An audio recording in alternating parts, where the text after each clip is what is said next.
Cincinnati, Ohio happens to be the home of an architectural treasure. The Cincinnati Masonic Center was built in the 20s and is an absolute treasure trove of some of the most amazing workmanship. We get to see inside. Cameron Shandersky is the guy who knows everything there is to know about the Masonic Temple in Cincinnati. And he's going to tell us stories about so much cool stuff. It's going to make my head explode trying to edit out and decide what to use. Room that we're about to see has 18,400 plus names on all the bronze plaques. Oh Those my are God. all the people and organizations that provided funds for the building of this Masonic temple back in the 1920s. Holy cow. Okay, so I found the F's in Group A. Many of our members today take pride in the fact that their grandfather is on the list here. We see that quite a bit. So do people like to come with a crayon and do a brass rubbing of their family's name? Nowadays it's getting a picture with their phones most. Okay, so we've got these frescoes. Are there symbols in these frescoes? Not Specifically. particularly Masonic. Okay. Whatever they are, they're really unique. So my understanding, I'm not an architect, but they would build these in negative down on the floor, cast them in plaster, Oh my paint God. them, and then install them kind of in a modular fashion. So what do you do building structurally so that you can hang a heavy chandelier like this? There's a picture I'll show later that Cincinnati is one of the first, or Cincinnati Masonic Center is one of the first buildings using a steel skeleton in this part of town. Very similar to the explosion of skyscrapers in New York. You'll see the Right. metal skeleton. Now, if you come with me and turn Yes. around, this room is actually meant for funerals. There's where the casket would be laid, and up to our right is a choir loft. Up there behind that. Oh my God. So there's room behind there for the choir. That's where the choir sits. One of our main charities in the Scottish Rite is our Children's Dyslexia Center. And our big fundraiser for several years was our Halloween gala. And the first one was The Shining. We had my friend Jerry Stemmer, he's like 80 years old at the time, holding his axe in a tuxedo. And at the end of the hallway were his twins. It was such a great effect using this hallway. So we forced everybody to go down the long, scary hallway to get into the cathedral. What a perfect Halloween event. We had tons of fit about 820, I believe. And we've had boxing matches in here. We've had big time wrestling in here, MMA. You're going to have General Lafayette in here. That's right. That's right. So what kinds of things does one put on that stage here? Well, we've got backdrops that show a forest or the inside of a cathedral or a castle. We've got several backdrops. Unfortunately, they're getting at the end of their life, and every once in a while in the summer when it gets really hot, we'll lose one. Ooh. They're called drops. They literally drop and have to be thrown away. Aw. So now we have these two boxes on either side with the grills that make me think of those choir lofts. Is that also Similar. Those are the now speakers, formerly pipes, to the pipe organ. So now they're speakers. But we do have a choir loft behind us. Oh. With the Masonic degrees being male only, we have a choir loft that you can't see from it, but sound can escape from it. So we do have ladies that sing as part of our choir, even during our degrees. Oh, for goodness sakes. Remind me about when this building was built. It was built in the 1920s. Okay. And on this site was the previous Scottish Rite. Uh-huh. It was actually, I believe, an old Presbyterian church that we converted. But masonry was growing, and we did a capital campaign back in the teens and the 20s for this place to be built. So it's 353,000 square feet, half a city block. And there's some statistics in the program that you're going to have a link to that shows how many, literally, trainloads of lumber, of marble, of all these different things, materials it took to build the place. It's really fascinating. Here's something interesting that I didn't learn until I was a Mason. There's a difference between a compass and a pair of compasses. We use the plural. A pair of compasses is used to create a circle. A compass is used to tell cardinal directions. Okay. I am a past commander-in-chief of the Ohio Consistory. I just finished last year. Oh, congratulations on completing your term. And that was a 12-year journey to get there. Wow. You see different architectural styles in different rooms. So the entire building isn't just one architectural style. So it was all built at once, but they just sort of Absolutely. So we'll be made seeing a choices. room that's basically Tudor, another one that is Baroque, and all sorts of different ones that I'm not expertise in. I have expertise in. Here's the front door that I had walked through. Oh, the ceilings.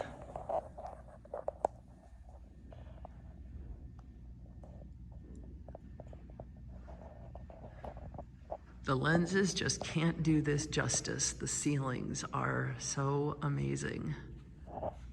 So this was the Shrine Theater at one time. Okay. You have to be, everybody's heard of the Shriners, you have to be a Mason before you become a Shriner. Oh. So anyone that's familiar with Rookwood pottery in Cincinnati, this is all original Rookwood pottery. Does that include the grates? That's also tiled? Now, the grates are plaster. Okay. But then these guys are all the Rookwood. So the Taft Theater, which is part of our building, is a historic theater here in Cincinnati, was built for live performances. All right. Right at the time things were transitioning to movies. So they used to play movies here as the appetizer before the live show. This does have that movie palace elements. You know, we need more buildings like that nowadays. We deserve to watch movies in palaces. Well, sadly, the upkeep is very expensive. And for older buildings, like driving in an old car, you don't want to drive a classic every day. Well, good point. But, the ornate, decor. The shrine has a Moorish theme to it, hence the Yes. symbolism. I love the doors. Oh my God. And, the door. And look at the doorknob and the plate. What do you call it? There's a name for the plate behind the doorknob. We've got some very interesting knobs and knockers upstairs. I'll show you. And we will refrain from all the nice knockers jokes. I'll try, at least. Not that I'll succeed, but I'll try. The Art Deco exit lights just kind of say 1920s, don't they? So if you had to make a call, not only do you have a little soundproof booth, but you get a curtain for your privacy. Attention to detail. Oh yes, the symbols on this here, we've got... That's our Scottish Rite Museum, and these are the four bodies of the Scottish Rite Valley. All right. We've got the, Lodge of Perfection. Okay. Princes of Jerusalem. Okay. Rose Croix, if you notice the pelican feeding her young. Oh yes. And the consistory. Say that again? So when you get off the elevators, the mosaic in front of you tells you what happens on this floor. This is indicative of what we call a Blue Lodge, and that's where a man starts his Masonic journey. So here, this floor has the Blue Lodge rooms in it. Aha. So our two favorite ones are this way. Blue Lodge rooms 1 and 2, and behind me are 3 and 4. Correct. So each pair has an ante-room where we socialize and put our aprons on and all the other accoutrements. Wait a minute. That's sort of the gargoyle is interesting here. And into the, wow. My lens is, okay, we're gonna like stop being zoomed out quite so much because that's like extreme. Wow. So, and symbolically, all Blue Lodge rooms, the master is in the east, regardless of the orientation of the real estate. Okay. He's in the east. His senior warden is opposite him in the west. Okay. And his junior warden is in the south. The treasurer and secretary are on the corners up there up front. Deacons are in the middle here. Stewards are there on the right. And in the United States, the altar's in the center of the room. In the UK and Scotland, it tends to be up really close to the master. When you take your oath or your obligation, it's on your book. So I've seen lodges that have 5 different holy books on the altar. Whoa. Representing their membership.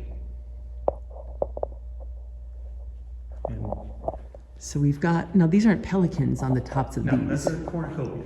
Okay. The stewards are in charge of our meals, so the cornucopia is their emblem. Aha. Hey, nothing more important than the guy who keeps you fed. Their chairs. Okay, so now we're looking west. And in several of our rooms, I think in this building there are 12 300 pipe organs. That's an organ loft back there. And if you notice, there's a mirror, so the organ player is watching what's going on to make sure his music matches what's going on at that moment. Oh, we've also got a ship in the corner. In every American lodge, you'll find a ship in that corner. And why is there always a ship in the corner? I can't tell you. Oh, excellent. Oops, I found a secret. That's... As I mentioned earlier, our degrees are allegories. And we also have a way to talk to the sentry outside? Very good. We call that sentry a Tyler. Tyler. Correct. And outside the door, the Tyler has his sword to ward off all cowens and eavesdroppers. Do you know the difference between a cowen and an eavesdropper? No, what's the difference? A cowen is someone who accidentally overhears something, and eavesdropper deliberately overhears something. So okay. By tradition, the Tyler's out there with his sword to ward off both. But if he wants to be part of the meeting, he can still listen to the meeting through the Tyler's window. Probably hard to vote through there. Stick your hand through. It's like, oh, no, count me. Charles Dickens a Mason? Because this makes me think of Marley when he the knocker right. Comes to life. It's like right. This guy looks like he's ready to bite your hand off if you touch the ring. But so we call this the Fellowcraft Lodge room because we typically do that degree in here. Okay, Fellowcraft, that's one up then from the Blue Lodge. This is the second degree. The Blue Lodge consists of 3. Entered Apprentice, Fellowcraft, and Master Mason. All right. So same orientation as before. There. With this difference. These 2 pillars are part of the Fellowcraft degree and the lesson we teach in it. And they represent the left and right pillars of King Solomon's temple. Interesting, in the room we were just in with the stars in the ceiling. Yeah? Whenever you see stars in a Masonic room on the ceiling, somewhere in there is the constellation Virgo. Why Virgo? Or you can't tell me that either. I've yet to find that. Oh! Actually, I learned that on the internet, so I'm constantly looking in that room to see if I can find it. Out of the elevator, and we are now... This floor represents the York Rite. Okay, So this is the Mark Master. Okay. That is the Council. Okay. And this is the Commandery. All right, what is the Commandery? The Commandery is the top body, just like Scottish Rite has 4 bodies. The York Rite has 3. And the Commandery is the top of those 3. And I'm about to take you into the Commandery Asylum. Oh, whoa. So here's the Tudor style. Oh yeah, there's no missing the Tudor Grand Hall. In Masonry, if you see the guys with the white plumes on their hats with the swords, that's the Commandery. Very similar to Knights of Columbus for the Catholic Fraternal Order. Now I'd like to point something out to you on the ceiling. Oh, if you look at the ceiling, there's not 1 inch of wood up there. That is all hand-painted plaster, every bit of it. So do we still call it trompe-l'oeil when they're doing woodwork, like making wood grain? That's a good question. Shoot. Now, students from University of Cincinnati come here, architectural students come here to see this because you can't find it anywhere. We do have another large pipe organ up there. Oh my God. So that's back there. And then I couldn't help but notice, I assume those are pipes for the pipe organ. Correct. And I'm sorry for the whip pan, everybody. I hope you're not getting whiplash from my whipping the camera around too much. I'm trying to be steady. As you might imagine, I've been hyperventilating this entire time. Saying wood makes me happy. That's worse than whatever dirty joke I said earlier. Wow. Almost missed the cherubs above the light fixtures. Okay, this one doesn't look too happy to be there. So hey, I'm stuck. Would you guys please get? Okay, all of them had sort of the same expression, but probably the same mold. Yeah. Okay, so these are plaster then. Yes. just like everything else. It's not really wood. Ah, okay. So the Masonic Center was one of the first steel structured buildings in Cincinnati. So you see all the guts. And so from this point of view, the Taft Theater is still just steel, Okay. where the center building is the Masonic Center. Okay, so this over here is where we are now, Correct. and this is the Taft next door. Correct. This is in this room we're about to go into was the 1941 Ford Auto Show. We're 2 stories below ground right now. 1941. Right. So if you pan to our left here, you'll see large garage door. There's a ramp that goes all the way up to Broadway. What they did is they brought the car down, put it on casters, and hand moved them into the room because you couldn't drive down here. But so they put them all on casters, moved them in, and then took the casters out from underneath them. That's how we got all of these into our ballroom. In the basement. Exactly. Aw, there's no Fords. I want a 41 Ford.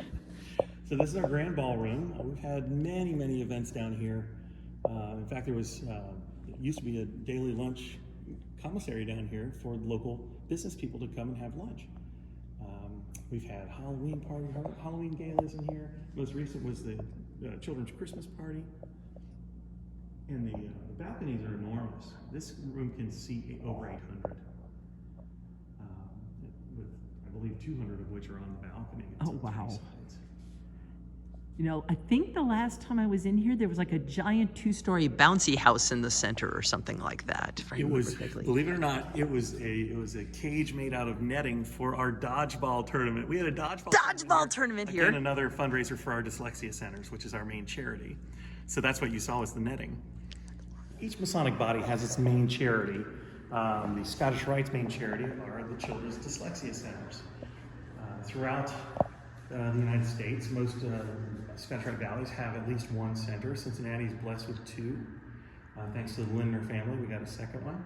And it's a free program for children with dyslexia for 2 years, about $10,000 per year per child, and it's all free. We give it all away for free.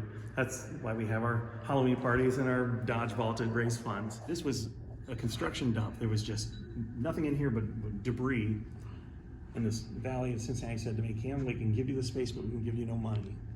So out of $8,000 of donated time, materials, and cash, we built 4,000 square feet of lounge, fraternal area that we can spend time together after lodge. And we turn some more lights Oh on. my God, okay. And attention to detail, the golfers on the upholstery. So yes, the chairs and the sofa are golfing. Past that door is a workout room that was part of our project. Oh my God. We have a little tiered seating for football and whatever sports. Oh, for goodness sakes. watch. My head saw this and went, bar, but no, it's another living room. That's tiered seating, exactly. So you can all see the TV screen. And the last part of this project was our humidor.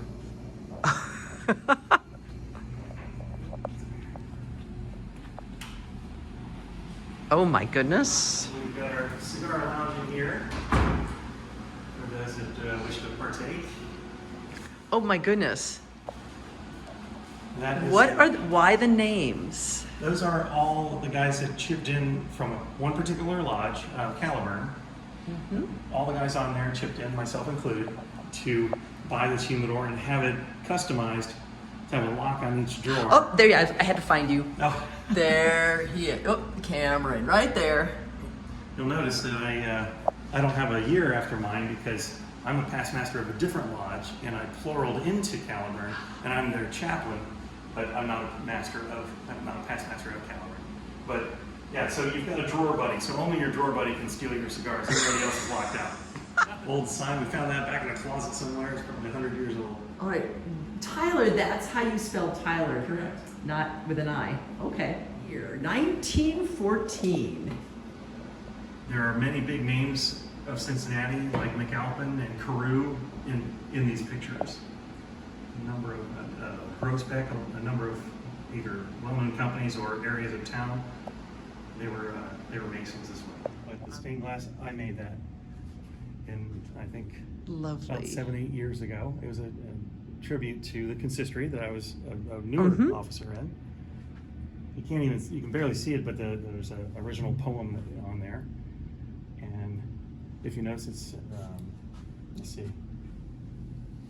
19 through 32 are the degrees that the consistory puts on. Aha. Those other bodies do the prior degrees. And we were founded, the Ohio Consistory, December 27th, 1853. Oh yes, there I go. If I move a little bit, I can see December 1853. We call this the E.T. Carson room. Enoch T. Carson was a very prominent Scottish Rite Mason during the time of the Civil War. He was actually Lincoln's Postmaster General here in Cincinnati, in this part of the country. Okay. And the Scottish Rite is broken up into two jurisdictions based on the Civil War. There's a northern and southern jurisdiction, literally.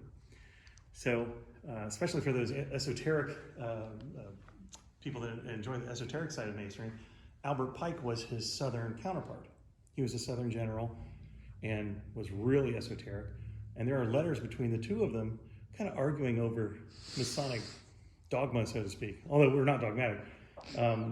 We've got letters that show their disagreement on certain philosophies and things like that. So do you think that because they were also like on opposite sides of a war, that was like they were finding other things, it was sort of an excuse to bicker without bickering about the big thing? Right, but of course they're brotherly, so there's a format or a protocol. A protocol. If you notice the artist renditions of this center before it was built, it's symmetrical. Oh my God. The Cincinnati Masonic Center is one of the few large Masonic centers that is not symmetrical. The left third is not there. If you look at that picture up there. Yeah. The left third of it doesn't exist because 1929 occurred.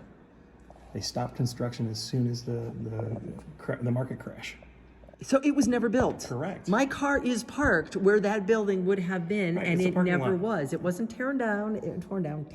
God. It was never built It because was they never stopped built. construction immediately, and the shrine never actually moved in here. They got a building elsewhere that was cheaper. Can I pick it up? Is there still a dial tone? Good question. Go for it. Nope, no dial tone. Sign. I mean, this is what a library is supposed to look like, you know? Lots of wood, lots of shelves, lots of books. More books than there are places to put books. I found it. It's such a thing of beauty. Look at this. We've got another one that was 1617. I didn't realize. Wow. That's pretty amazing. So we discussed earlier the Anderson's Constitutions of the Freemasons. Yes. In this book, verbatim passages were used in the Declaration and the Constitution of the United States. The Cincinnati Masonic Center, with the right wing that got built, Taft Theater, and the left wing that never did get built. Oops, 1929. If you want a chance to see this architectural marvel for yourself, Lafayette is going to be spending a night here for a ball in his honor on May 19th. This will be a celebration of the 200th anniversary of his trip through the United States, and he will be here in this center, and you can get a ticket to come and dance in the center with Lafayette.